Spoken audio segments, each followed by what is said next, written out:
دې کرام ماشومانو دا ټیچر دی ګرانو کتونکو په داسې د فتنې په دور کې داسې مینه چې دې لکانو ته وګوره چې یو شانتې کپړې داسې یو شمېر دي په دې وخت کې د مرچکي غټو وریجو ته هغوی ناست شي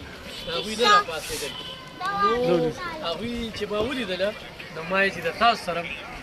یو څو چې کوم دی نو خبرې اترې وکړم نو دا ستاسو د وړاندې دا لکان تاسو وینئ دا کمې کپړې دي د ځان ته جوړې کړې دي د سکول ماشومانان خو په دې وخت کې لکه یو سړی چې کوم دی نو ځان له لکه کپړې داسې جوړې کړي دا ډېره ښه خبره ده او دې سره خپلوۍ کې مینه جوړېږي او تاسو وینئ دا ځان ته مثال Incoming voice call from +93793593286. Incoming voice call from +93795933286.